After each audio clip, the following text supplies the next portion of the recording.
Hello, everyone. Welcome to Game Show Talking Fun. July June 30th. 1st. July 1st. First of the month. And what a way to start this off. I'm joined by Woj. Well, it's only July 1st if we're in Europe, Asia, and Africa, and Australia too. So you've already flunked in geography. But it doesn't matter since we are going around the world tonight. We might as well get all of our countries taken care of and prepare to take a journey ourselves. Exactly. Right.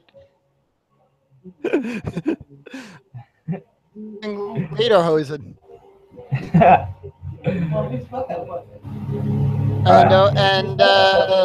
And next we have Chuck. Hi. Oh, always good to see you, Chuck. How y'all doing? A very sharp Chuck tonight. Yeah. I wanted to switch it up for a little while. Can't be wearing the same stuff forever. But this is my first one uniform now for Game Show Talking Fun. Well, the first order on the docket for Smash or Trash. Not really Smash or Trash on this one. More of an announcement. Matt Ottinger is ending Quiz Buzzers next year. Ouch. Yes, the long-running local quiz show in Michigan, and if our friend Bill Davis was here, he would tell you more good stuff about Matt as well. Yep. Lighter side of this, Mel Brooks turned 91. Yep, he's turning 91, still going strong on Broadway, still trying to make Spaceballs 2, The Search for More Money, become a reality. Or Blazing Saddles 2. Yeah, that was we already had that with A Million Ways to Die in the West. I didn't know. Yeah. And we got a new. Good evening. Yeah, hey Jane, and we got a new person here. Go ahead and introduce yourself, sir. Well, my name is James, and I'm from Florida. Yeah. Oh, we have the real Jimmy Stewart here. Welcome. It's an honor. We're just joking around with you, brother. You're still trying to come out of that dark cave there, back into the world on your 100th birthday. Hi, James. How you doing? I'm doing good. Great. Turn this up. I'm doing really good now. Yes, so we were just talking about the fact that Matt Ottinger's Quizbusters in Michigan has just been canceled after 29 years. And have you ever seen the show? And do you feel it's going out on a high note, or do you feel 29 seasons. Wait, which show's being canceled? I couldn't hear you. We're talking about Quizbusters. Do you know who Matt Ottinger is? Sadly, no. I was unaware of the show Quizbusters altogether. Well, do you? Well, that's anybody who doesn't live in Michigan doesn't know what it is. Except for probably most of us in the community, I guess, right? Yeah, if you follow the Game Show Forum, Matt Ottinger is the head of the Game Show Forum, and he, in addition to hosting Quizbusters, he's also a media professor during the day, and he's been on a couple of national game shows as well. He appeared on Sail the Century in mid-'80s, and he lost to Ken Jennings back in 2004. I didn't even know he was on Jeopardy! Elliot, Woj, while we're on the subject of Quizbusters, why don't you give us a rundown of how the show is played if you've seen it? Well, it's a basic high school quiz show, and there's not really much frills or frippery, but it's still... Kind of like it's academic almost. Yeah, so just like any other local quiz show. All right. 2 teams of high school students is the premise here. They compete in a weekly competition where they answer a series of...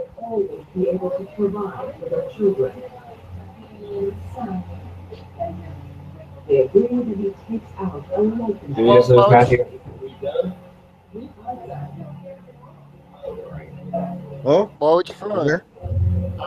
Yeah, I'm here. Woj froze for a second. His camera froze. And our next topic is that's about it for what we have for the gate for Smash or Trash Show. We're going to move right into our main topic tonight, which is we're going to be talking about game shows that have had an international release. Game shows.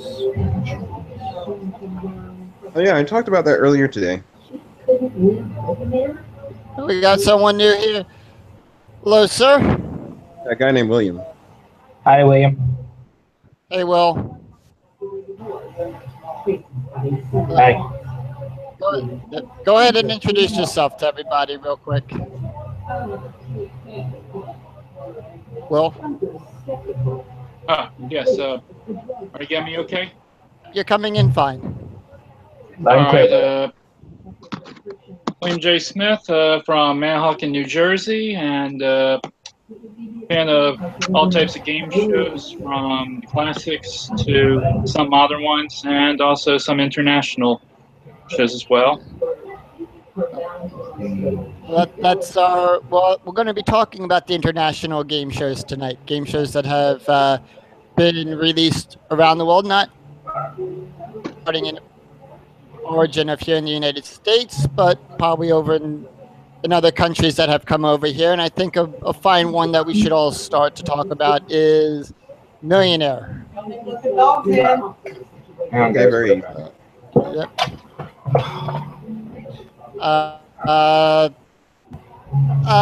Who wants to start off with about Millionaire?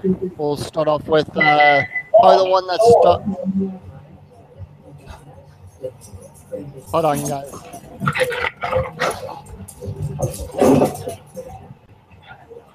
All right, give me 1 second here. We're having a little bit of technical difficulties here. Chuck. Yeah. We're gonna start off. We're gonna start with. I think this is a fine game show to start off with. Let's start off with Who Wants to Be a Millionaire? All right. And everything.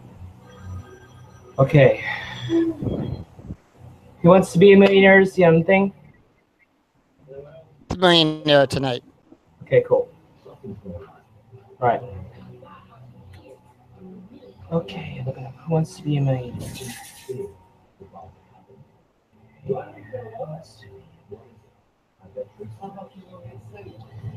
They were like Yeah, we can hear you. What's going I on? can hear you. International versions, various international versions. I'll pull up the list for you. Here, I'm going to screen share. No, I got it right here in front of me. We'll start off with the Millionaire. Okay. That one. Chuck, Yeah. get us start. Get us started about Millionaire and everything. Okay, the table lists of all international versions of the TV game show Who Wants to Be a Millionaire that have been broadcasted since the debut of the original British version of the show on September 4th, 1998. Remember, Chuck, keep the list condensed, all right? Don't. Okay. Okay. There was the New Zealand edition hosted by Mike Hosking, a Malaysian version, two different versions. Hello, can you hear me? I can hear you. We can hear Yeah. What happened there? you froze. So we're getting right into our main topic tonight. We're talking that we're talking about tonight is Who Wants to Be a Millionaire, and its many international releases. Yes. Can you hear me now? I can hear you. I can hear you. Yeah. Perfect. All right. What subject were we up to now? We're doing International versions of Millionaire. So we're up to the main topic already. Yeah. Yep. Yeah, we didn't have that. We didn't have that much in the Smash or Trash. tonight. Yep. And I just posted a link in the description right there. Yep. Yeah. Well, So we know that Penn had their own version of Millionaire. They had, I think they did their own version of Super Millionaire. well, here's the thing that if we're going to start at the beginning, as we all know, Who Wants to Be a Millionaire originated in the United Kingdom in 1998, and within a year, dozens of countries bought the format after the huge success that it had in the UK. And most of them Including the copying American the version original hosted by format. Richard And I mean, if you look at every version of Millionaire around the world, many of them have copied the set, the music, sound effects, gameplay to a T from the original UK version. With a simple concept, it translates easily to many different cultures and audiences.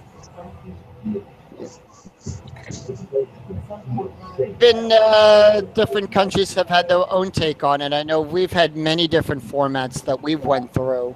Yes, and I mean, really everything started to change in 2004 when we started to see a reduction in the money tree. We saw a new lifeline come along as Switch the Question, but the drastic changes didn't come in until 2008 when time limits were added to the questions, or really the time limits were strictly enforced. And then in 2010, after Disney lost the lawsuit against Celador, the initial company that created Who Wants to Be a Millionaire, they instituted the Super Mix format. I mean, some other countries have in turn taken cue from the different formats that have been created here in the States. The clock format was eventually adopted into the final years of the UK version. And then of course, Australia has their hot seat format. Yes, Australia is where the hot seat format originated, and at least 4 other countries I know of have adopted that format. Yeah, it's basically, I mean, I've never been too big of a fan of the hot seat format, but I mean, it has its own strategy. I mean, it's basically, to me, all or nothing, as we've only had 1 millionaire under that format, and mostly quarter millionaires. I mean, really, when you have a simple game, there's a lot more room to play around with it and tweak it and be more creative. Some have worked, some have fallen flat on their face. Yeah, I know I sound like a documentarian there. No, but you did good. Yeah, man. the thing is, I noticed a lot of the changes even when the American version started to get syndicated. Right.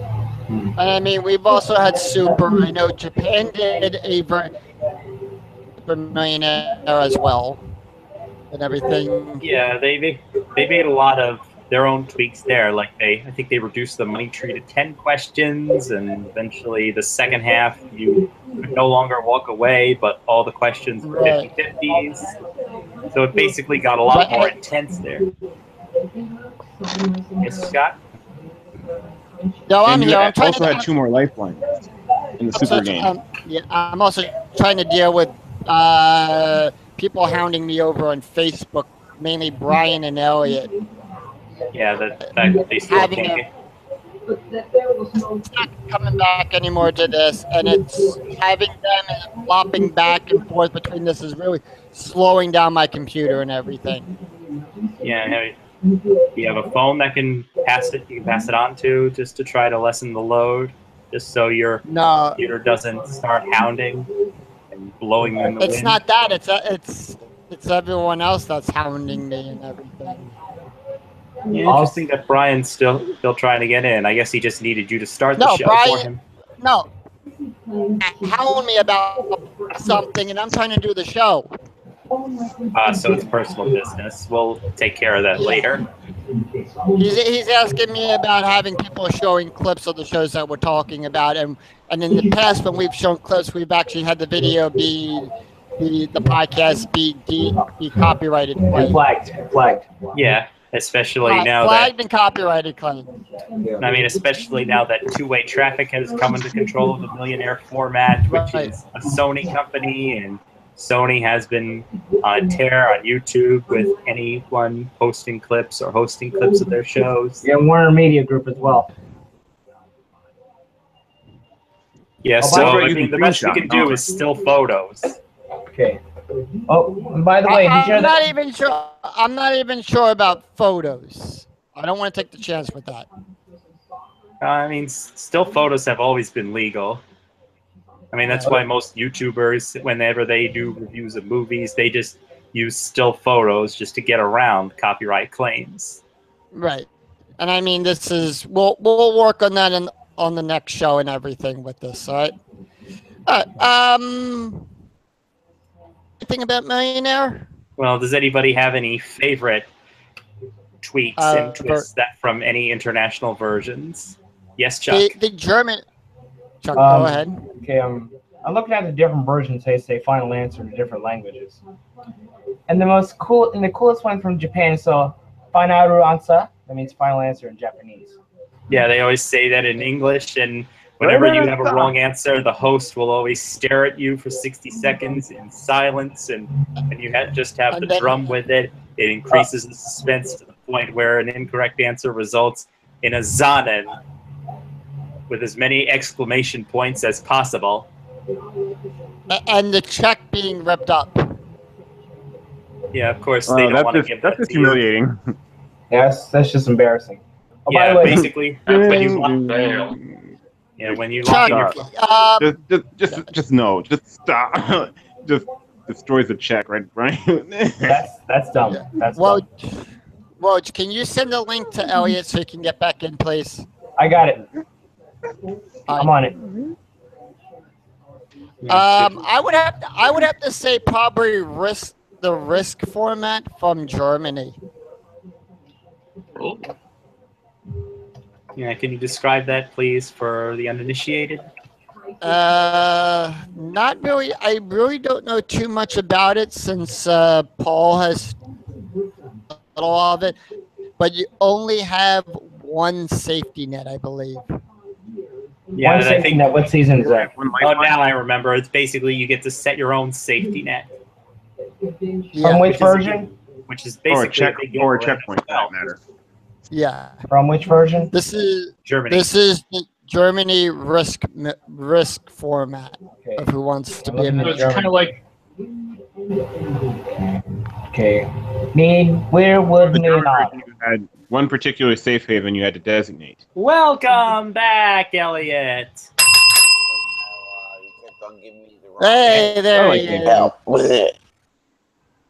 Can you I was. Anyone send B-Man No, the link as sorry. well? Send B-Man the link as well? Yeah, the other truth is that Well, Yeah, it's sorry not to go off- part in the podcast. sorry to go off topic, but in reality, That's one of my fine. specialties is children's game shows. Oh, I see. oh, cool. Weird. There have been not. several children's game shows that have aired internationally. There have been many versions of Double Dare, Funhouse, Funhouse, Oh, Yeah. God. Finders Keepers. and some that have come here, like Brain Surge. Yeah, Funhouse for some reason. That was actually one game show I found out actually existed because an NES game existed, and I played it. Oh, Don't I don't realizing think we ever it's talk. bad. We don't talk about the NES game. Huh? Couldn't hear you? They're bad. Yeah, it was bad. But then I didn't even realize that the UK version ran that long.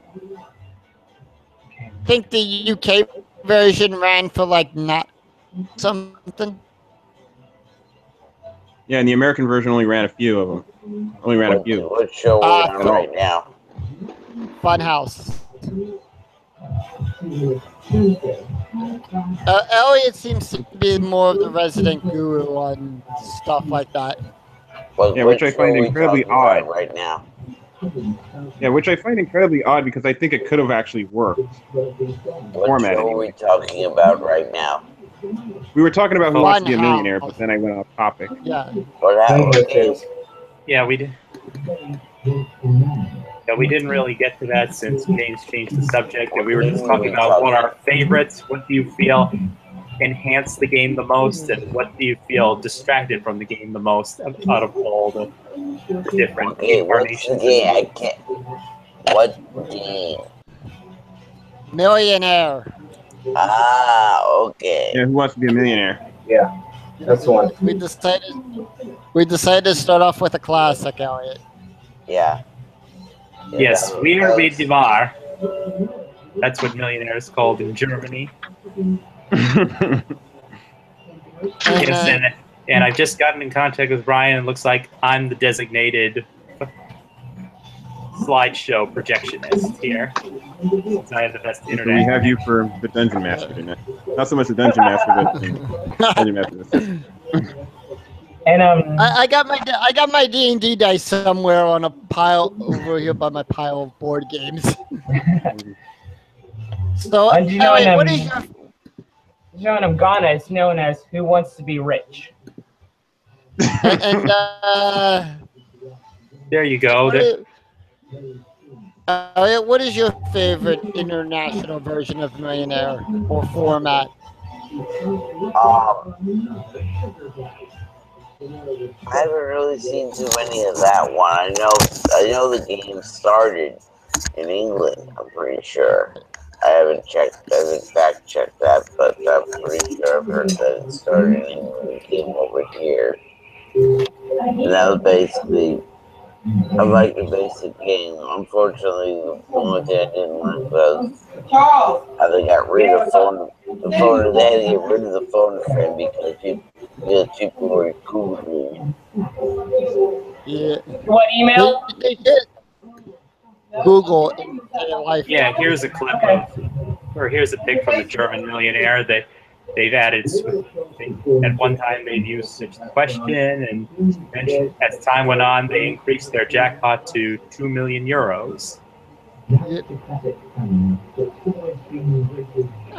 Oh, so you don't even get 1 million euros. They're giving you 2. Yep.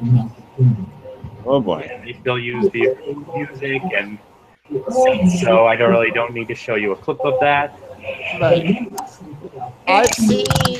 Yeah, I did see the UK, the Australian version with the one guy that did win the $1 million on that. Yeah, you guys are going so fast I can barely keep up with you in terms of the. Oh, here it is. There's their win, or at least one of their winners. Not necessarily from Hot Seat, but they've had 3 winners in Australia's Millionaire. That might even start with. We'll pass it down the line since we started with Woj on this one. Elliot, what? There he is, Edwin Daly, winner of $1 million on Hot Seat. So exactly, what was the Hot Seat version about? It was a bit different that you could, if you got it wrong, you went to an end of line of 6 people, but chances are you never got back into the line. Yes, and every time you got a question wrong, they dropped the top value. It was a way to cheapify the show. Yeah, as you can see here by this picture, there's 6 contestants. It was like Weakest Link then. They play and each episode is a half hour. They play 15 questions per episode, and anytime someone gets a question right, they move up the money tree, or they can use one pass.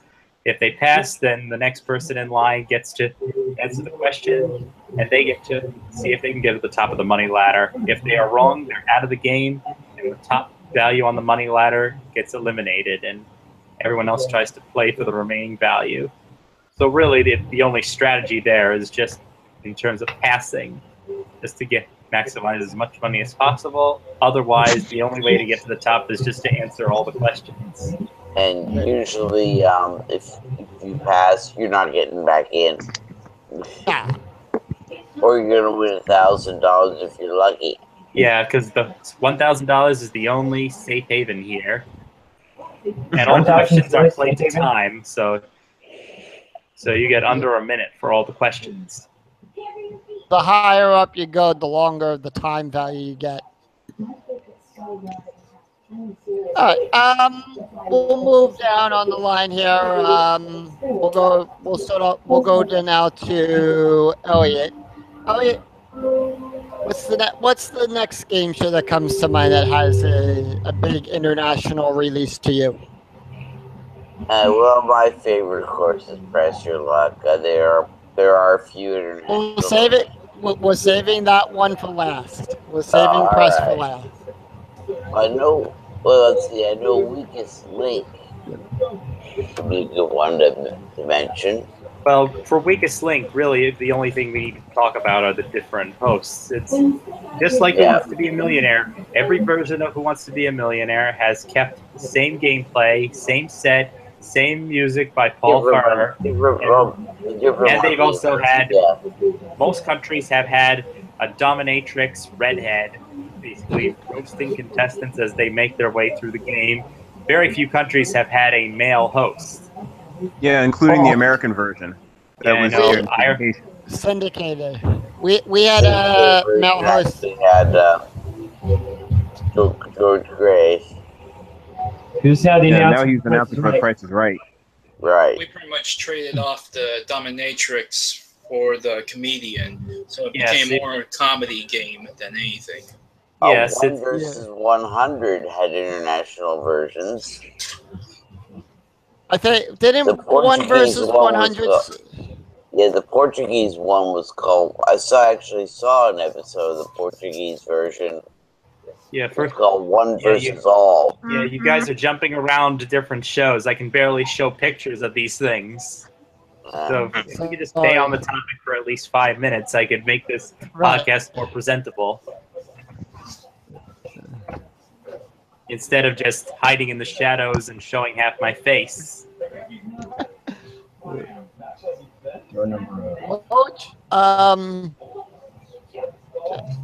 They really didn't do much with the international versions of Weakest Link. They didn't change format, at least, did they? Except for the Number of syndicated. players and the money amounts, yeah, but other than that, no. Yeah, very little was changed. Yeah, so as we were saying, that when Weakest Link in America went to daytime, and stayed on the primetime version, and George Gray from Extreme Gong was chosen to be the host. And the show had a more lighter comedic tone, being on daytime and having a lower budget.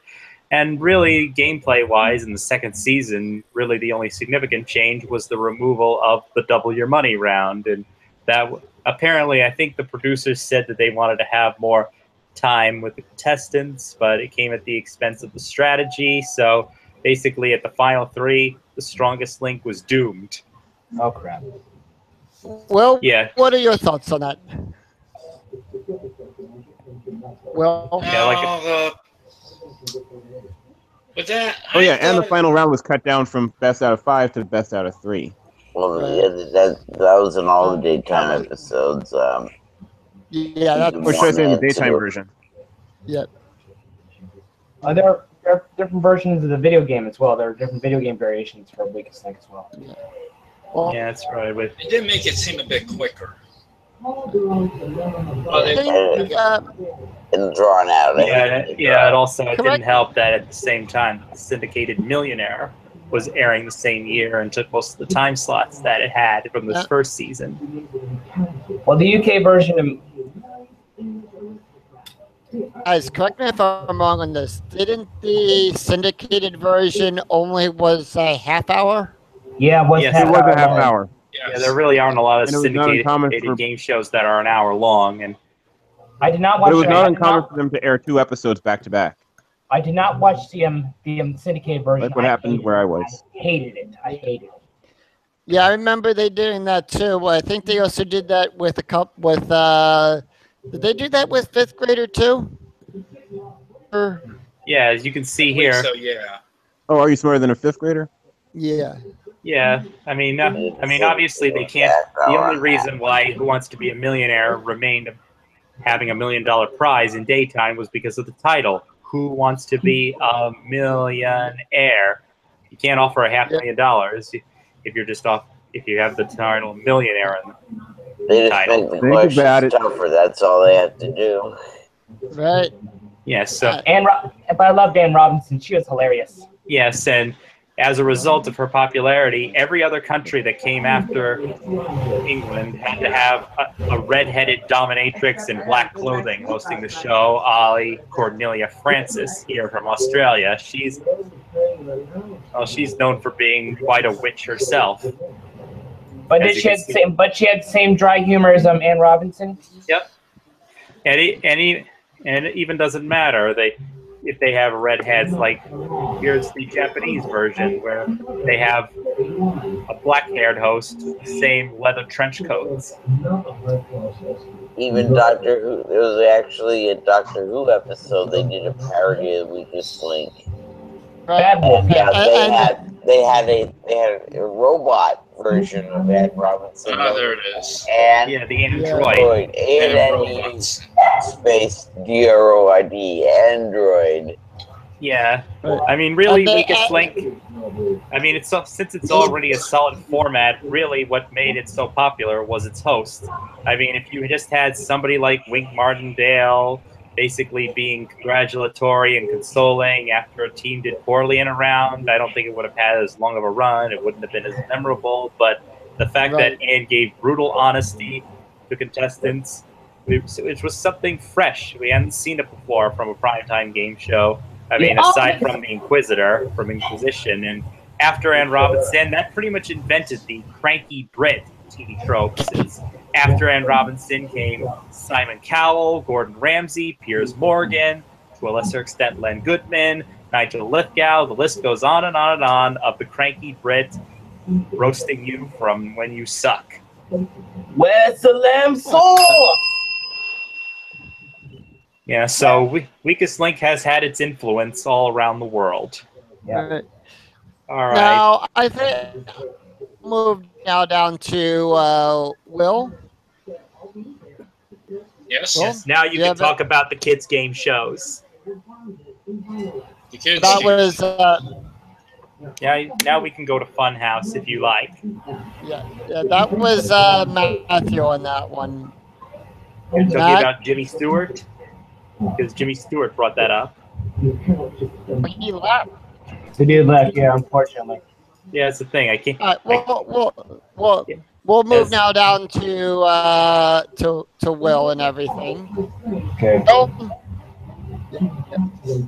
I actually had two that I kind of liked, but I'll go with one that has been kind of a sort of classic because it's something that probably hasn't been done in any type of game show format outside of its own, and that would probably be the animated game show that Catchphrase. Yeah, Catchphrase. That's had a very interesting history, as it actually began here in the States back in 1985. And, Right. yeah, and it had a 13-week run hosted by Art James, and Yes. very shortly after the cancellation, the show moved over to the United Kingdom and had a long run of 16 years, and now a remake that is still airing to this day. What about the That's episode? What about with the snake? Favorite episode, of course. Yeah, does yep. anybody have a gif And of what- that? That one. So does anyone have a meme of that? No. There it There is. you go. Yeah, I did my Oh, that's the center version. Okay. Oh, no, Mr. it's Watson the had center. it. Yeah, his hand is staying down. Yeah. The real There's the one. cane. Oh, there it is. He's raising the cane up in a rather. Yeah. Yeah, that's the thing, because we see it on all these late night blooper shows. We've seen it on YouTube over and over again. They always show the clip uncensored since apparently the cane was digitally erased in the initial airing and still digitally erased in all the reruns. And what about censored it. what about that one episode of Game Show Moments Gone Bananas? They showed that, didn't they? Mhm. Yeah, they That's- showed it on that's every what it's- blooper show under the sun all around the world, so there's no reason not to know about it.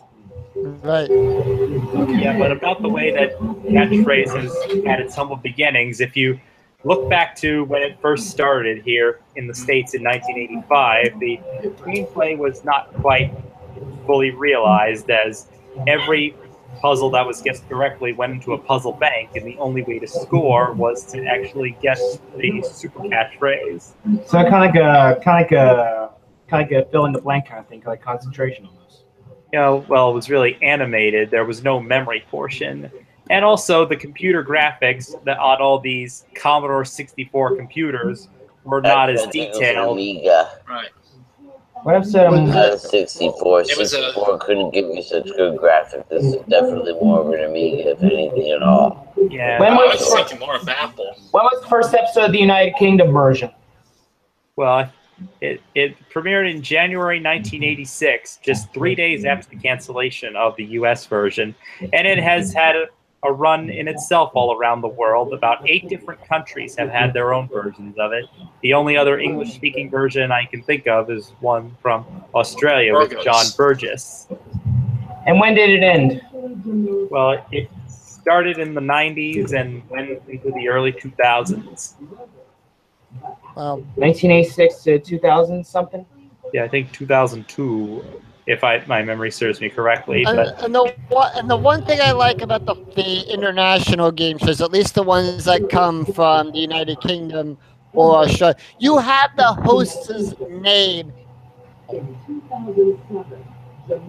Yeah, I mean, we've had that a few times here in the States. I mean, do you remember Burt Ludden's Love Buffet? John Cervenka, a.k.a. Kenny Blankenship from And Bruce Forsyth has always, yeah, we have Bruce Forsyth's Hot Streak. Yeah, I mean, it may seem like they are the star of the show, but I mean, I don't see them designing a statue of themselves to give away for the Tournament of Champions. Yeah, but on the what do you mean by Tournament of Champions? As you can see here from Walking on Sunshine. Yes, as you can see, the graphics got to be a little more Saturday morning cartoon-like in their design, and then the colors got brighter. I was going to say more like Family Guy. Yeah, and eventually you get to the current version that's airing in the UK, hosted by Stephen Mulhern. As you can see, it's made more for the Toy Story generation, as graphics have gotten more three-dimensional. As you can see, there's the mascot, Mr. Dips there, and also you can see it for this catchphrase, Poor Scratching. You can see the 3D design there. Is it still going on, or was that canceled? Is it still going on? It's still going on. I mean, the graphics are only a few steps above Food Fight.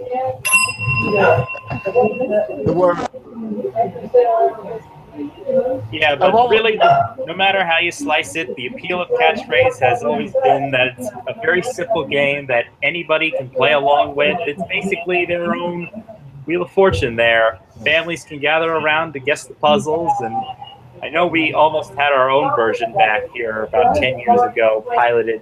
Whoever has background TV, please remove it. Chuck. Oh yeah, I saw the pilot. I saw the Todd Newton pilot. It was. Yes, there's the logo for it, the all-new catchphrase that Wink Martindale posted. I mean, it mostly adhered to the UK version in terms of the scoring structure, and I think could have had a decent run since its biggest strength is the home play at home value. We could have used a little bit more polish, though.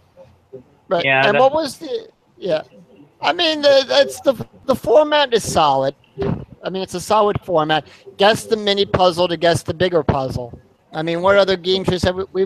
The only other game show we've seen that on is Password Plus and Super Password, I guess, right? Yeah, because it really took the concentration to the next level and added a little more caffeine to it, as I like to say.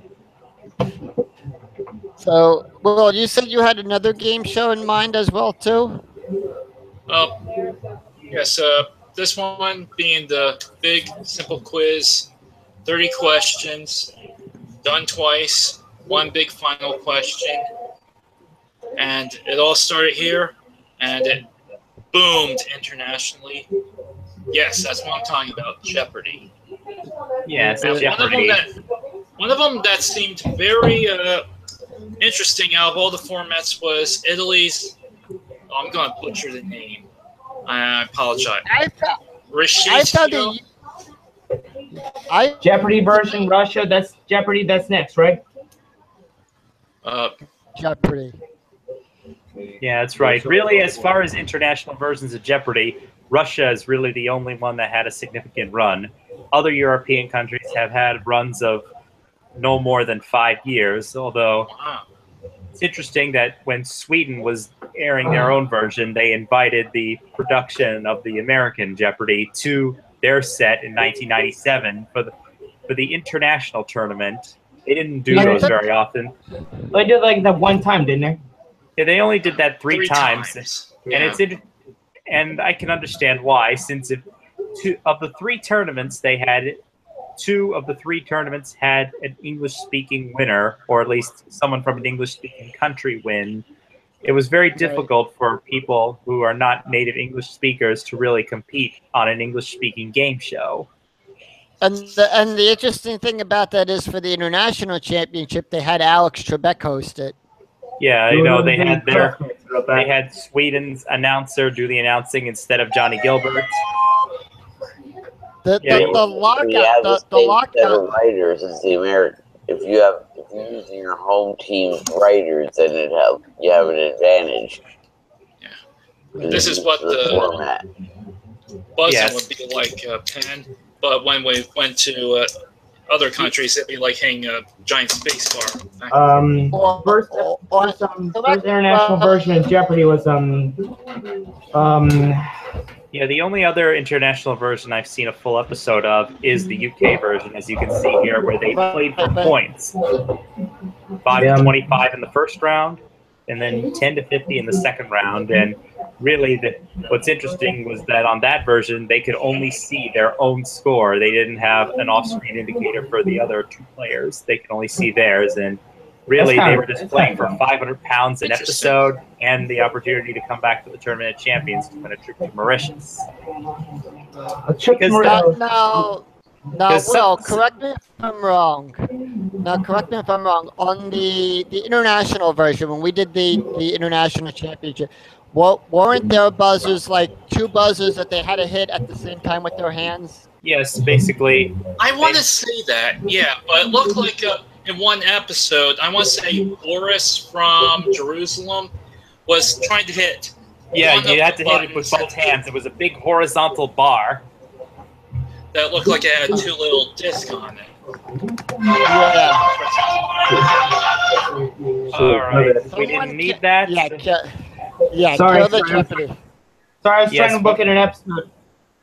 Yeah, what I'm trying to say is that really Russia is the only one that had a significant run of Jeopardy in another country. I mean, every other country has had their own token quiz show where they really display the game. Well, I shouldn't really say that. I'm just saying that they had, I mean, UK has had 15 to 1. Australia has had Sail the Century. Really, they have their own signature quiz shows. And Jeopardy is really the quiz show here in America. I would say for the UK. Yeah. I mean, it's a really, as Alex said in the Tournament of Champions they did in Sweden, Jeopardy is a very difficult format in that it's really a game of giving the questions instead of the answers, and it's made even more difficult for those who don't have English as their native tongue. If you want to look at an episode of it on YouTube, it's available on YouTube, the International Challenge. Now, there's probably only one. I also know, correct me if I'm wrong on this, they did a mini international tournament for the Olympics here in the United States. Yeah, they did. Back when, if you remember, the Atlanta Olympics back in 1996, that and other television shows were really commemorating and dedicating shows to the Olympics, including Wheel of Fortune, which aired an entire, I think, 2 weeks worth of shows from Atlanta. Isn't that Wheel? I mean, it's really the last time we've had the Summer Olympics here in the States. In 1996, I was living under a rock, so. Yeah, should we have dug you up? Yeah, although I think for the sake of the world, it would have been better if we left you buried there. You all the we can sleep. Goodbye. So, well, that actually brings up that. Well, you brought up an interesting fact for one of our next game shows that had a big international release. That would be. Do you even know what it is? Do you need a lifeline? I had it. No, but I would like to. I would like to $1, please. Right? Yes. Do you want us to throw you a frickin' bone here? No. The Price is Right. How about? Oh yeah, the Price is Right. Right. Yep. You know, what is it now for season 45 now in the U.S. for us Yeah, it's over here? interesting. Season 46. Yeah, recent news has come out that Price is Right will be returning to the UK, not hosted by Bruce Forsyth or any other host. No. They've had many different versions of Price is Right with many different hosts. I know that, as I said, here's Bruce Forsyth as one 55 of them. on the 15. Probably What the the best heck? one there. That's not right. Yeah, Leslie Crowther, he's been another host here. And Uh-oh. something I should mention is that you may notice when you watch these UK game shows from pre-1992 Okay. is that up until 1992, UK game shows were only limited to giving away £6,000. When did the United Kingdom one end? Well, I think it was right around the mid-'80s that When did it start? that Price is Right came to the UK. When did it start? I don't know the exact year. You Say 1980. I mean, I'll provide the pictures. You just look up the text yourselves. Deal or no deal? Deal. Or I'll take the deal on that. Okay. Yes, put that in line. We'll get to that put one. that in the queue. That'll be our next game to talk about after Price is Yes, Right. but Deal or no something deal. that in the 80s that the UK version did, since they did not like having games of chance at the time, instead of a showcase showdown involving a wheel, they had a segment known as the grocery store, which is another game that tested pricing knowledge to determine who would go on to the showcase. It wasn't really until the 90s when those standards were relaxed that we finally got the wheel in the UK. Now, correct me if I'm wrong on this one, Woj. Didn't the top two, since I know it was only a half hour, didn't only the top two advance to the showcase? In the they American had- version, yes. Yes, That's back when it first started. When it But first what about started, it was a internet- half-hour what about- show. Now, what about internationally, Woj? How did they determine who goes to the showcase in the international versions? well, again, it depends on which version you're talking about with whatever host you mean, because different hosts. Let's talk about probably one of the more famous ones. Let's talk about the Australian one. Yeah, Okay. that was one that had a few different runs there, hosted by Larry Edmer, and then Ian Turple. yes, Ian Turpey, Terps as he was called. So that one had quite a run itself, and eventually, when it came back in the mid 2000s, they had the Mega Showcase, where a lucky Right. contestant could walk away with a showcase worth over $500,000.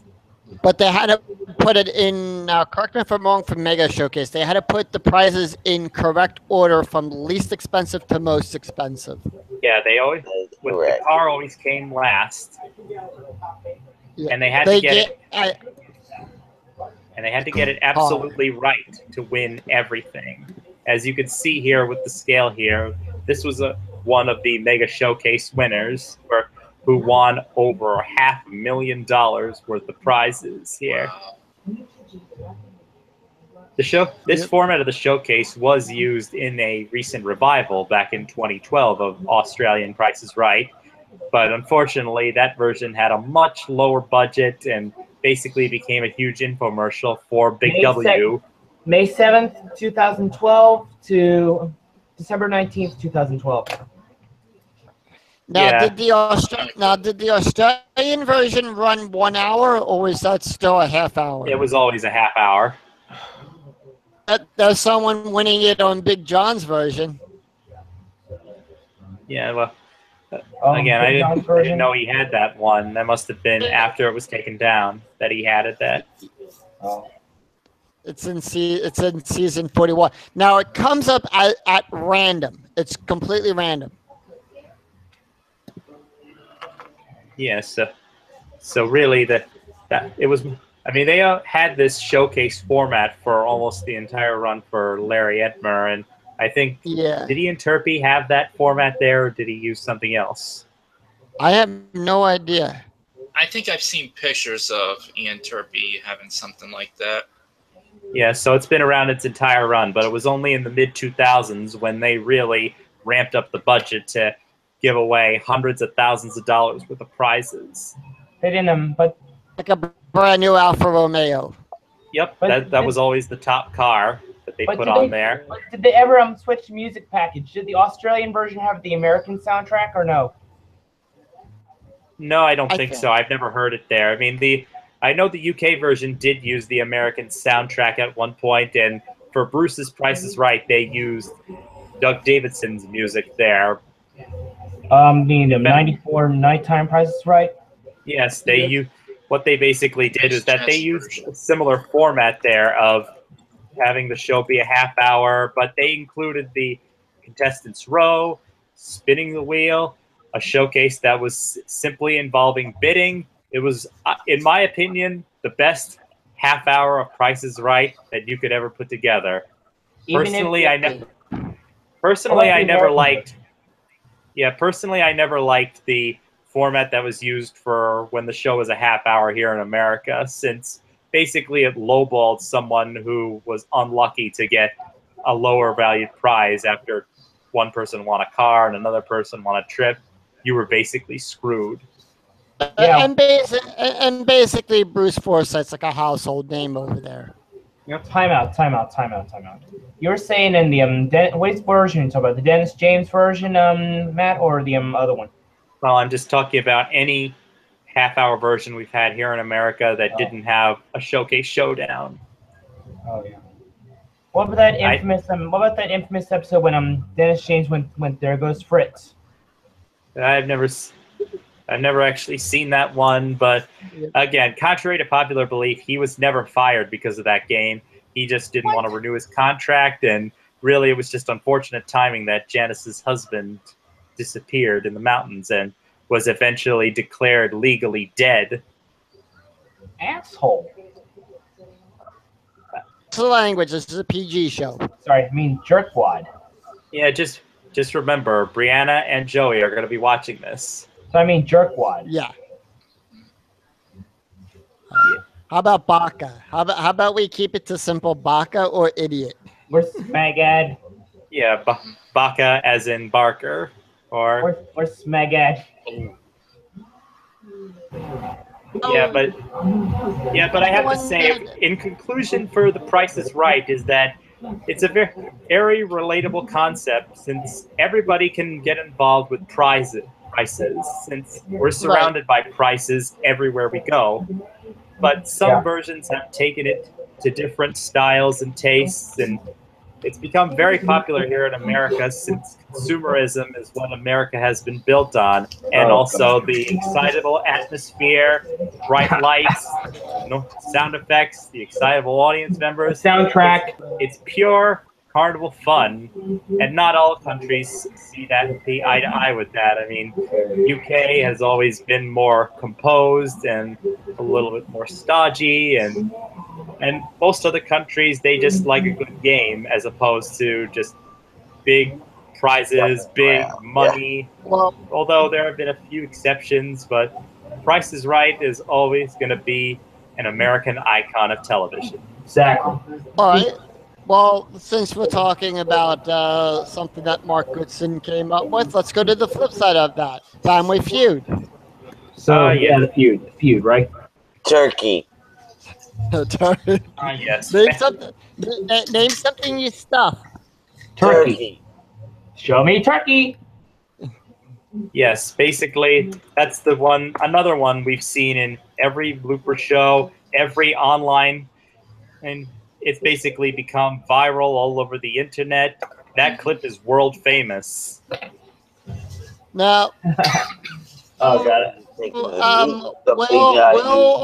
First you go for the supermarket and then something used stuff. Yeah, we're talking about the first thing you buy in a supermarket, not the first thing you grab on Supermarket Sweep. now,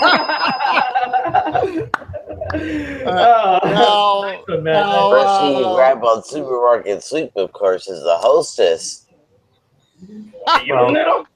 Really, you wouldn't want to grab the cutout of Flo? Kiss migrants. Now, either Yes, now all versions of Family Feud around the world some have been called Family Feud, others have been called Family Fortunes. depending on how they want to perceive the word feud. After all, it was actually the first host, Bob Monkhouse, who suggested the title Family Fortunes because he felt Family Feud sounded too aggressive. All right, looking at it right now, different variations. Yes, I mean, did he honestly think that he... Bob Monkhouse, I mean, if he wanted it to... If he wanted to suggest any kind of aggression... Yes, the same person who had a full house, Jacks over Kings. Okay. Yeah, really, it was Kings over Queens if they're in the UK. Hey, can I read off the different international variations? Can I read off the different ones? Well, we're Go ahead. going to be here forever if you do that. But let's just take a look at some of the general interpretations here. Now, Okay. some versions have made different format tweaks and twists from the gameplay, between how they score, between the scoring format, the different little bonuses that are offered, between the main game and the fast money round. But really, something that, different. But really, what can make different versions of Family Feud memorable are its hosts, because each version really just depends on, number one, how they react to bad answers, number two, how they interact with families, and number three, how they engage the crowd. And number four, how dirty are the questions? Exactly. Now, my wife said something. Yes, for example, here. I got one here I'm going to add in. And you know what I'm going to do for this one? I'm going to double the point. Oh, really? Do you want to triple the points now? Yeah. Let's just get it over with. In fact, I would like to see that. Why don't we just have Richard Karn come on the set of Jeopardy before Double Jeopardy with a megaphone announcing that he's doubling the dollars? In fact, I think every game show should just have Richard Karn come on the set before the second round with a megaphone and a marching band to indicate that he's going to double the points in dollars. Oh, you mean like in Let's warm up to that joke, please. Yeah.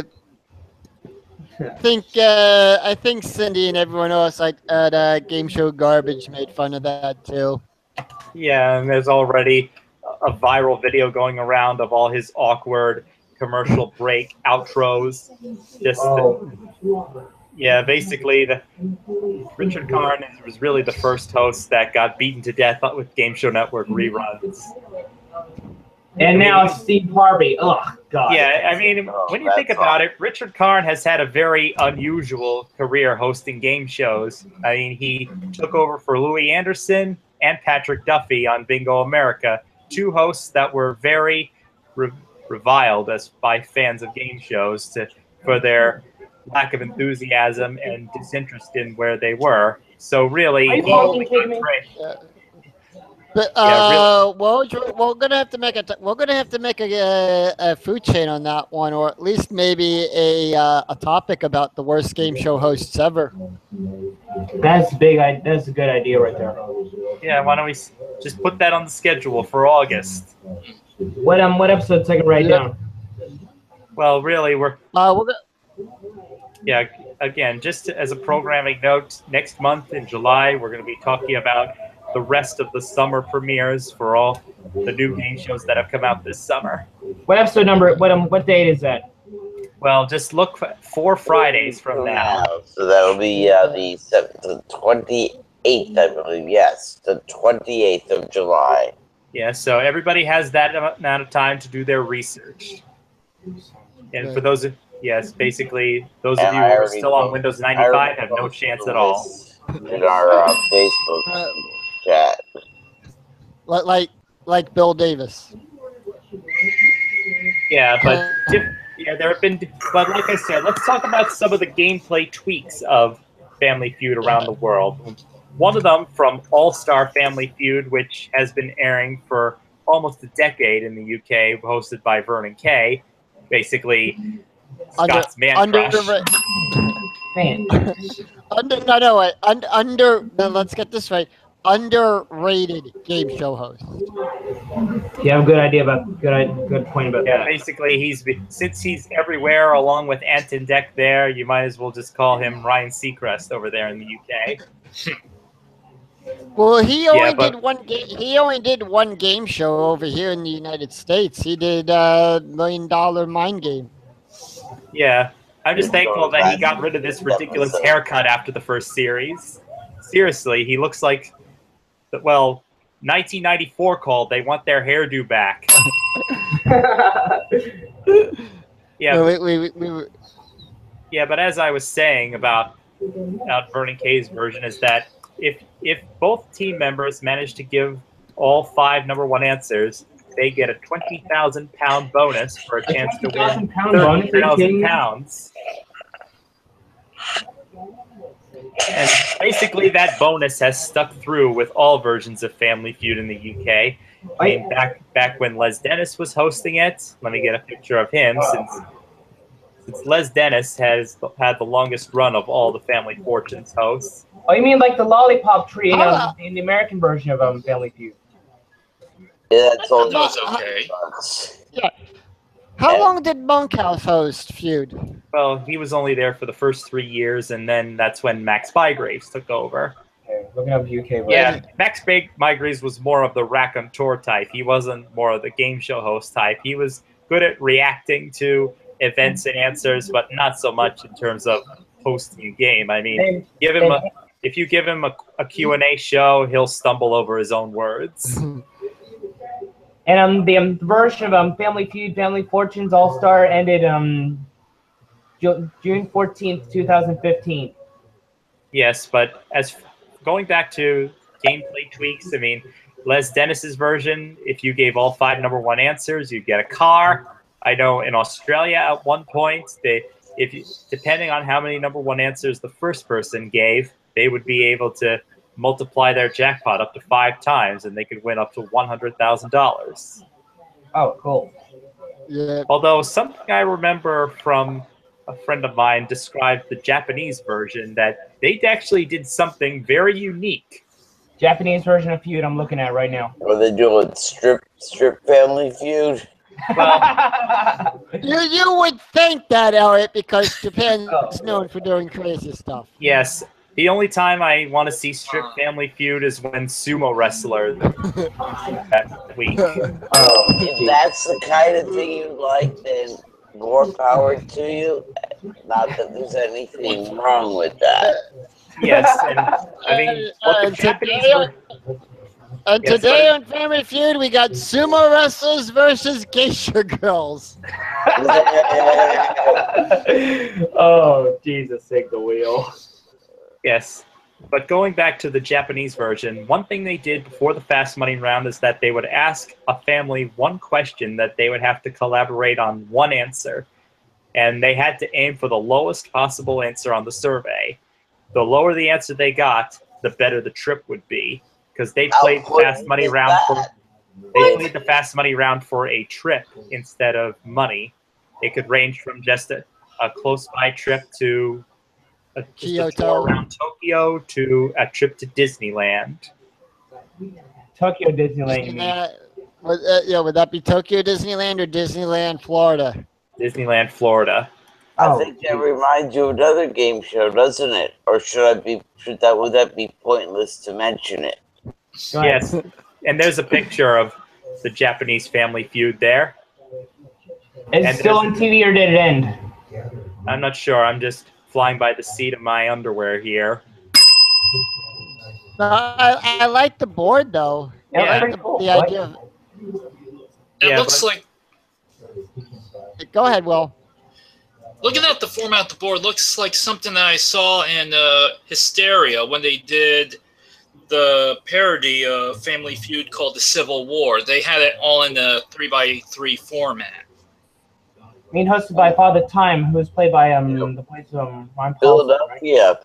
local television had their own version of Family Feud. It was called the Philly Feud. Philly Feud. And it was usually most of the it was held in a sports bar, and it was actually most of the questions were about Philly sports.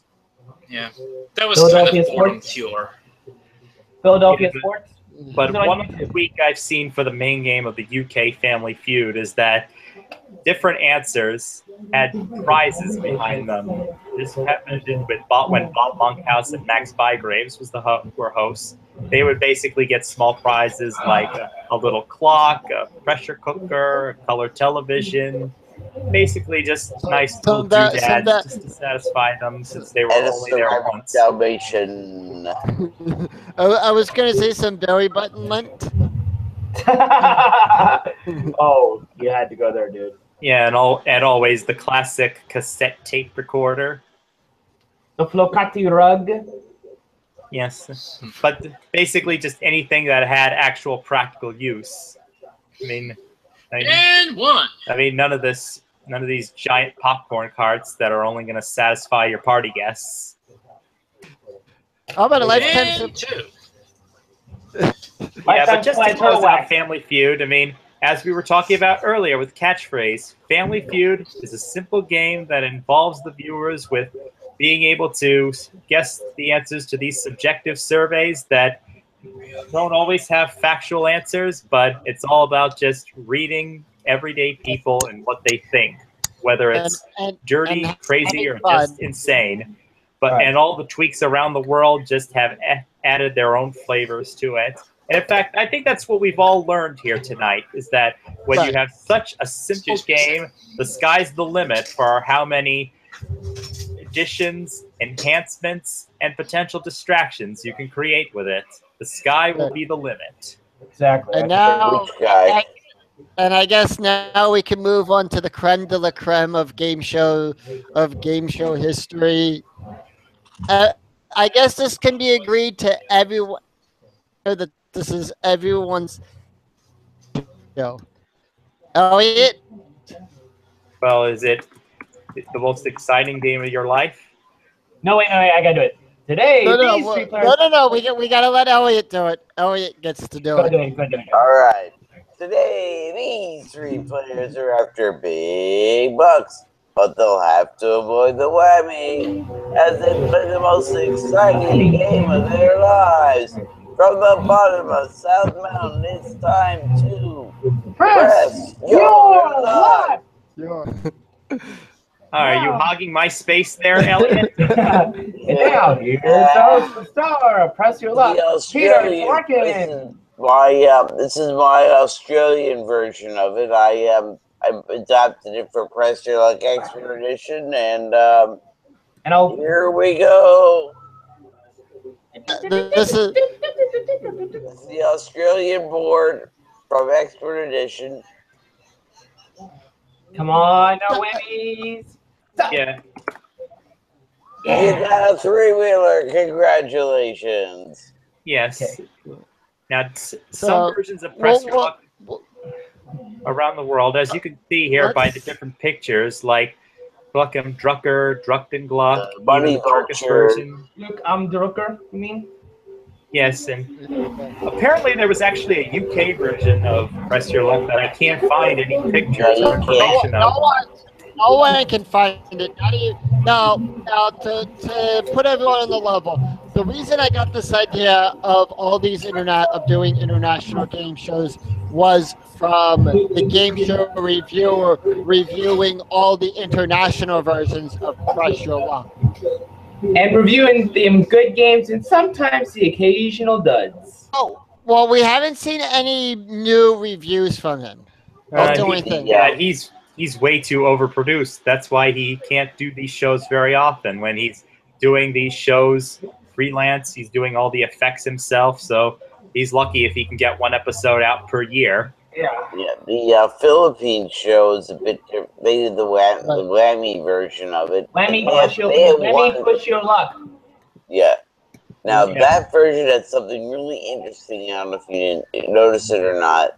There were like 2 or 3 spaces that were like way over that were like really high. Most of the top value was like 20,000, except for 2 that were like 100,000, 125,000. Yeah. Does anybody have They were one-time hit only for spaces. Yeah. Does anybody have Does anybody have a currency calculator on them? Does anybody have an app for that to calculate the conversion? It was about I think it was the top, And realize how much I have? 1,000. It was 1,000 to 40. I think that's what it was. Yes, I mean, I'm having to do a lot of talking here and showing everybody pictures just so we don't get in trouble. And now I have to determine the rate of American dollars versus the Philippines, just to show you how much it's worth. Well, like I said, I think the that's like 40. Like isn't that like your one-time hit squares on your board, Elliot? That I copied their idea. Now I know where you got the I didn't have those when I originally made that board in 2009. I added them a couple of seasons later. Yes, but and he's a heck of a press your luck maker. He's a heck of a but something that the Philippines version did, if you notice that whenever they hit a double whammy here, as you can see here, they had two whammies here in the same square, and the double whammies in the Philippines were actually a lot messier than we had here in America. Oh, you got so they used the same animations as we had here in America. I mean, a whammy could be spraying silly string around, and then next thing you know, you have chocolate syrup and a cherry on your ass. And they dump slime on you. That's usually the wrong place to have a cherry, but if you want to put it there, hey. And one time they dumped slime on you. Yes, I've seen sugar, flour. Basically, it's like they were too cheap to come up with their own animations. Apparently, they couldn't find silly string at the local party city over there, so they just had to get whatever was left over in the kitchen behind the scenes. Slime! And then they forgot one thing: pie. That's the live parody. Yes. That's the pipeline on my channel, but it's but I have other priorities before I actually make that one. Yes. Now, funny thing about the German version of that board is only 5x5. 5x5 as you can see here. Same with the Hungarian one. That was also 5x5. The Hungarian was all 5x5 as well. Is it on YouTube?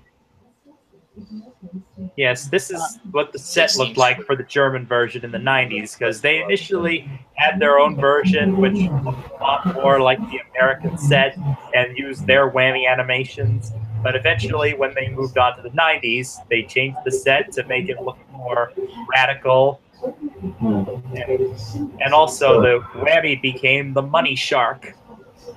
Uh-oh. I do not like the money shark. That was too dumb.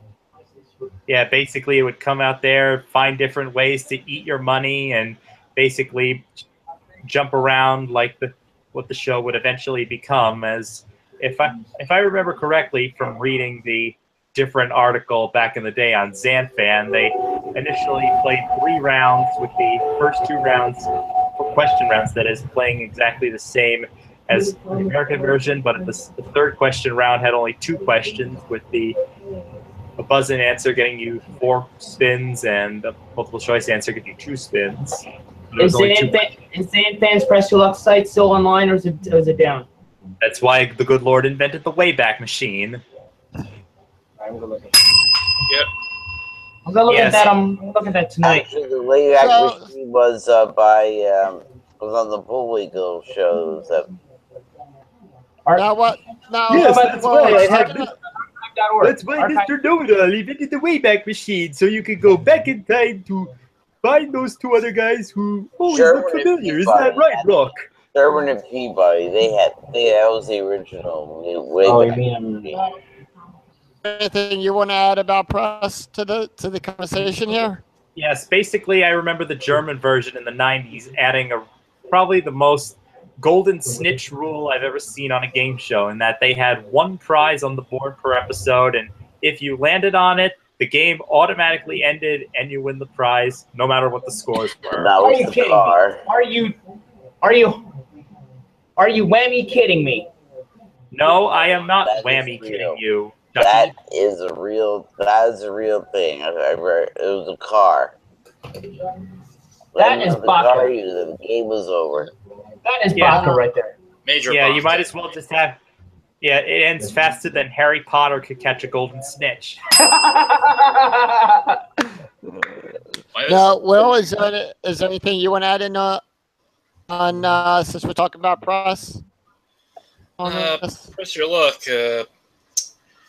Actually, there was this one advertisement for Whammy that we had here in the States where people were speaking in different languages, and I don't know if that was something that GSN just made for themselves or they were doing other versions for Whammy at the time. Oh, Yeah, But the so only- far, the I know only they one. had- So they far, had- the only one that we know of is the Philippines version. Wait, what are you Well, talking about as far as... What are you talking about as far as... There were two GSN promos that had some foreign language involved in it that I know of. Yeah, One they're was like- what was for it was One of them sounded almost like Italian or Spanish or something. Spanish. It was Spanish because I Russian remember the. roulette. There was one was Russian roulette was one. Russian And roulette. I forget what the other one was, but they had this fine print thing, and it was just the same exact thing in the foreign language as it was in English. What the announcer was saying. Oh, yeah, kind of something like that. It Kind of was like a fine print disclaimer. Lost in Translation. I know we're getting a little bit short. We got about like 15 minutes left here on the podcast. Let's just quickly throw out some other names of game shows that had international releases. Not really delving into it. Wheel of Fortune. Of course. American Yep, Gladiators. Gladiators. U.S. One at a UK. time, gentlemen. Sorry. We'll start at the top of the line and work our way down. Woj, we'll start with you. Yeah, you already started with Wheel of Fortune, so I have to go through with it and start searching. Okay. Yes, now different versions of Wheel of Fortune. Obviously, they often structure their puzzles and gameplay based on their vocabulary and linguistics there, and certain letters will be more advantageous than others. I mean, obviously the richest version in the world, like other game shows we've seen here, is the US version, and that's another takeaway we have here is that American game shows are the richest in the world. We've had the biggest jackpots, the biggest prizes, the biggest production values. And the Australian version of Wheel of Fortune has they play it a little bit differently in that you got to keep your money even if you didn't solve the puzzle. But that money was at risk for the rest of the game, whether you won. The only thing that you were not at risk was your prizes. Yeah, basically, and also there was no multiplier for different letters. Even though they did play for money there, I think that's where we also got the prize wheel for the bonus round. They were the first country to have that, and eventually came to the States here, where eventually in 2001 our And the $1 contestants million would spin a wheel. space was also an Australian invention. That's right. Oh, you mean Now also the crossword puzzle round. Scrabble as well. No, not Scrabble. That came from the German version of Wheel of Fortune. Wait, the crossword? There's a puzzle type that they introduced about a year and a half ago in America called crossword. And look at this. Different words related to a topic, and you just had to say the words. No particular order, but you just had to say all the words that were up there in the puzzle. That's weird. You know what's also weird? For one season in the UK, Bradley Walsh was the host.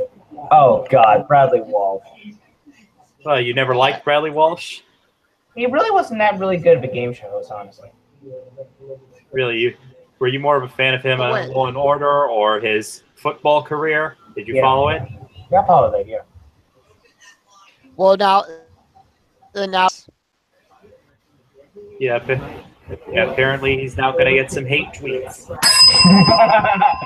Seriously, me get hate tweets on Facebook? Yeah. Well, looks like send your hate mail courtesy of the big C over there. Yeah. Oh, crap. Yeah, you guys should just be lucky that none of you can be found on Twitter. You're right, I don't even have a Twitter. All I got was Facebook and Instagram. Yeah. Otherwise, yeah, personally, I'd be scared to read your tweets, and I think you'd be better off just having your hands tied to your ass. Right. Or me time to my videos. They make sure you ain't booty. Yeah, the only tweets I really make frequently are through my employer. That's on their site. So you're not gonna get. You don't even know that I'm doing them. Now, the one other thing I didn't like about the UK version of it was that in order for you to spin the wheel within the first 3 rounds, you actually had to answer a trivia question. Yeah, because it wasn't practical to do toss-up puzzles since the UK version never updated their puzzle board when they had the chance to. They stuck with Trilons for the entire run. Oh, God. I know the Australian version went to touchscreen, I believe, right? Yeah, they only went to touchscreen when they had the $1 Million Wheel of Fortune. When did that end? Well, that ended, oddly enough, the $1 Million Wheel of Fortune came on the same year that America adopted the $1 Million bonus round. So that was 2008. That long ago, huh? I think that's really not. It was kind of a bad idea. It was interesting to have it for 1 year, but I think they should go back to having that sliver of instead of 10,000, make it 15 now. But Sony has been pretty cheap with their money lately, so I don't see that happening. And besides, they can only afford to have $1 million winner every few years. You're right about that. We Otherwise, $1 million in a while. Do you guys want Pat Sajak to be wearing T-shirts and shorts when he comes out? No. No, but I wouldn't mind skipping that Vanna White not wearing anything, you know. How about a bikini? Maybe How about a 60, bikini? but she's still hot. Oh, God. Yeah, Vanna will just have to find whatever she can find from whatever shows that Sony's doing. You got a Find dirty it from mind, other Elliot. You sets. got a dirty mind. Oh, thank you. Yeah, I'm closest to Vanna's age than any of the rest of you. So, Yeah, but what's the takeaway here from the International Wheel of Fortunes is that basically, even though America started it all, eventually we can actually learn from whatever creative ideas that different producers from around the world have and make it work for us. So it's basically an entire it's a family of wheels around the world. Right. Now we know that Sail had many international versions as well too, correct? that started in Australia actually, and I think it was another. The version that's most popular was an Australia version. The original one from the United States was I don't even know if the United States came up with one because the British one came up with one later, but it was back in the 60s. That version was a bit different. Well, the version from the 60s, Sail of the Century first started here in America in 1969.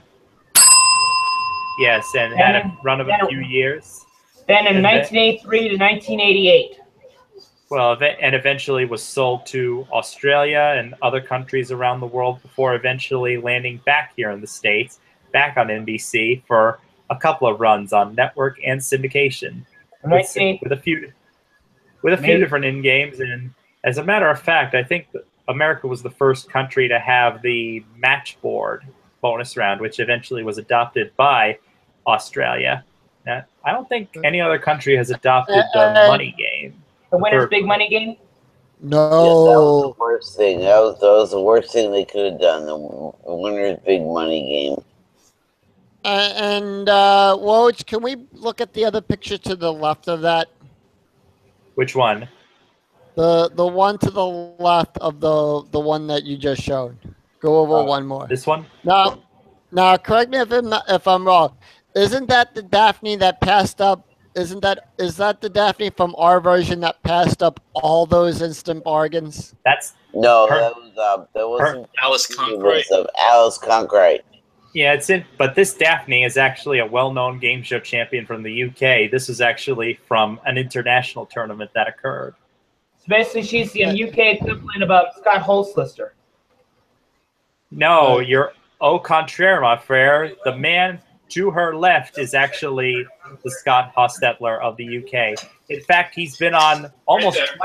In fact, he's also actually been on almost twice as many shows as Scott. He's been on, I think, 35 different shows. David St. John. Hey, won't we have him on here one time as a guest star from Game Show Talking Fun? Well, is he basically to anybody out there? Just hit him up on Twitter or wherever you can find him, and hopefully we can research enough to get all of our questions ready. So, I mean, I'm sure we'll need an interview somewhere. Yeah, it's a good idea, though. Yeah, I like that idea. Yeah, same here. Yes, or maybe we can, or maybe we can even try to get Wake Martindale in here, and we can talk about some of his game shows. Yeah. Or Bob Barker. Well, I think Bob Barker will be more difficult to get since you basically have to go through Roger Dobkowitz first, since he's basically his computer technician there. I think even if we had Bob Barker, it'll be kind of like a weekend at Bernie's. What about Alex Trebek? I'd love to see him. What about Trebek? I think he's maybe more one of those inaccessible also. Yeah, basically, we need someone who can actually use a webcam and knows what a Google Hangout is. And I think Wink would be the best. We tried Jeff Edwards once. That didn't work so well. From Starcade. I got to talk to him for 90 seconds, though. From Starcade and Treasure Hunt, right? Yeah, and so we've come to the end of our discussion with 3 minutes to go. And just to, what are the takeaways from seeing all of our popular game shows get translated around the world? Scott? It's interesting to see different formats and everything, and see how they adapt our gameplay to fit their thing. Elliot? Yeah, well, that's about every game show is can be done. Everything, so they say the best way to say it is it's fair game to copy a game and to make adjustments to it as long as you get permission from the original producers. Chuck, do you feel that the simpler the game, the more creativity that it can inspire? I would have to agree with you on that. And Will? I'm going to have to agree with everybody else there. Seeing that when a game does get adapted, it makes it a little bit more easier for that country to understand the game. And with what Scott was saying, seeing how different each country's versions with their game formats and how they do different things set-wise or how they adapt things for their country. Yeah, I think the best thing to say goes back to the old cliche of keep it simple, stupid. Right. The simpler, the better. It's not my monkey, or saying, keep it simple, keep it nice, keep it cool. Yes, and keep keep your monkey in your pocket. It's not my monkey. It's not my circus. All right. And with that, guys, you have any shows that we missed that had international releases? We'd like to hear about that down in the comments below. You can like and follow us at Lost Silver Productions over on Facebook, also here on the YouTube channel as well. And I don't know what our topic is in 2 weeks for the anime side. We'll let you know as soon as we come up with that. Until then, also like button, subscribe, and don't forget to click on that bell so that you can be notified new when they come up. Yep. Until then, this is Mountain Hawk saying thanks for pressing your luck. Goodbye, everybody. This is the Big C, Charles Burns saying have a great night and have God a bless. pleasant 4th of July weekend. This is Or Charles. Canada Day if you live in Canada. This is Charles Burns saying hope all your troubles get zapped. Goodbye. Die. I had to throw a little Jeff Well, Epperson and we're clear. Actually, we're still alive. We haven't cut off yet. Yep. See you guys next time right here on more of Game Show Talking Fun. Have a good night and happy 4th and have a good 4th of July weekend, everybody.